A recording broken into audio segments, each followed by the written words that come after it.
we are, you talked about in Ghana how they have, it truly is being, the energy is being sourced through a clean energy, through a renewable source. We are just doing, we're getting a lot of, I think we're going to have our third lithium mining company on the show, third or fourth here in the span of 2 months. And until that point, in the last 3 years, we haven't had any. Um, One of them is coming on, and they're going to talk about trying to set up in Ontario, which of course has the major hydropower. Um, and comparing that to like in the Australian market. Can you give us a little picture? I mean, it'll just be at a high level, but just where we're really at from your perspective, and both you can jump in on this, from actually sourcing the power we need for the electrification from clean energy sources. Certainly. The way you want to think of that infrastructure is the analog immediately is to gas stations. You think about how ubiquitous gas stations are in our everyday lives in North America.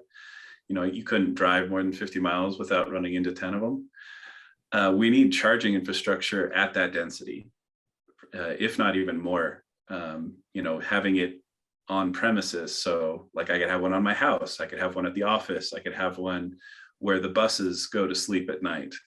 You know, all of these sorts of electrical infrastructure needs to be there. But then I don't know if you or your listeners are familiar with the duck curve. This is very infamous in electrical infrastructure.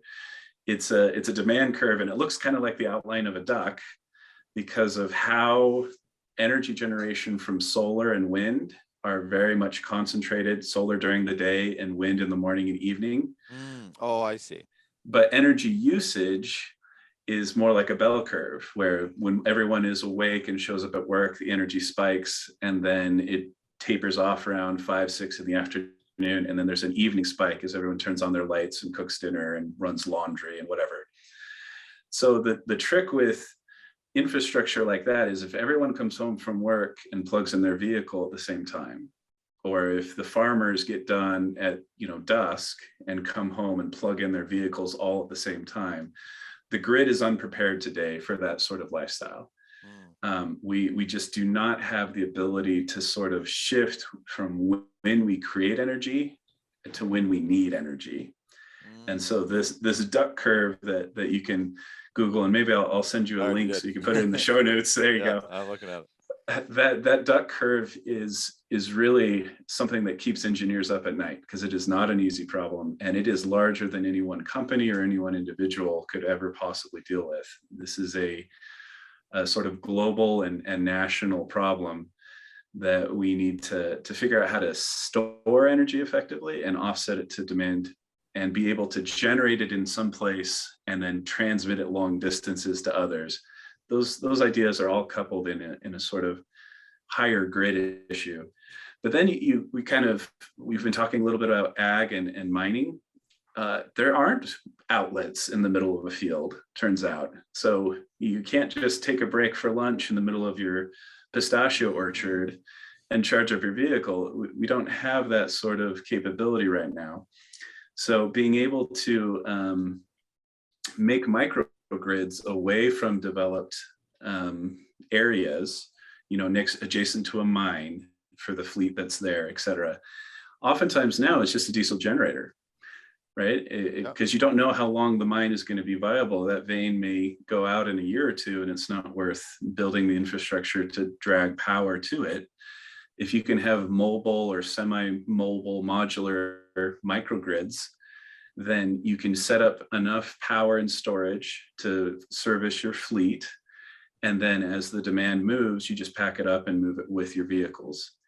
So that is something ZeroNox is also actively working on. We have microgrids that we can deploy for fixed positions, think like cell phone towers and emergency response sort of situations, but then also just having reliable power. Now, the power in Ghana is very green, but it's not always reliable because their transmission system needs some upgrading. And so if the garbage doesn't get picked up for a week, that's real bad for a city government. That's, if it's a month, that's catastrophic. being able to have backup power available to even out those outages Right. and deal with transmissions issues is just as critical. So yeah, I think these microgrids and resilient grids that are powered by renewable sources need to develop hand in hand with the electric vehicle revolution. Could you do it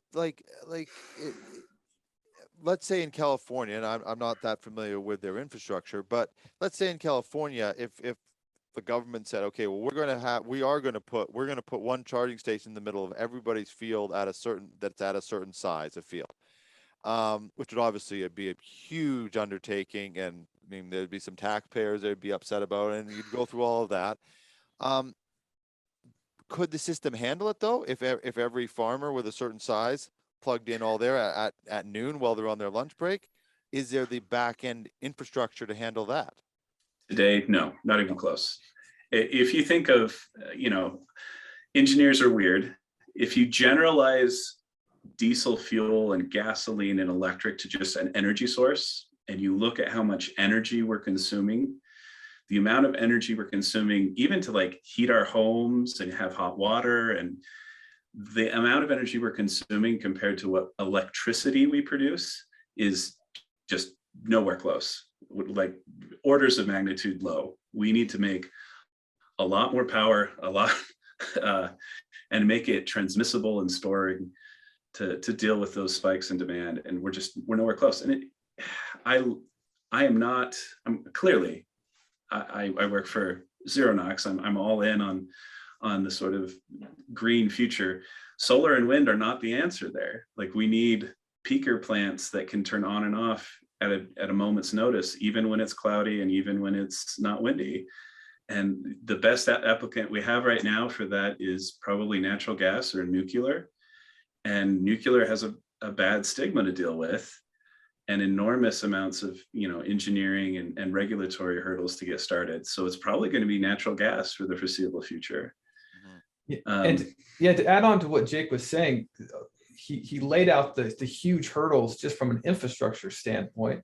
But then when we think about the whole point for especially governments in bringing the EV revolution into the US, we'll say, is to clean up the emissions. But if we're just getting the power from a dirty grid, we haven't accomplished anything.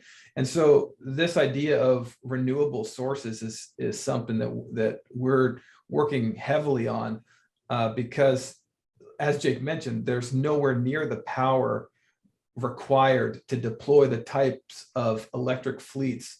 I'm thinking of California because we live in California, and I think it's something like 2035 that they want to go all EV. We don't even know where the power is coming from, much less it be renewable sources, right? And so there are huge conversations that need to be had. There's a lot of innovations that need to be had. And so that certainly is something that we're working on as well, because we do want to bring cleaner, higher performing technology. So we need to be a part of that solution.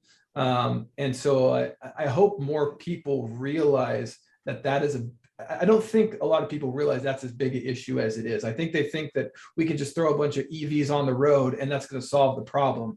It's nowhere near solving the problem. On road and off road, so whether you're in mining, ag, construction, we've got to figure out how to get, clean energy and how to get it to you. So that there certainly is some hurdles to overcome.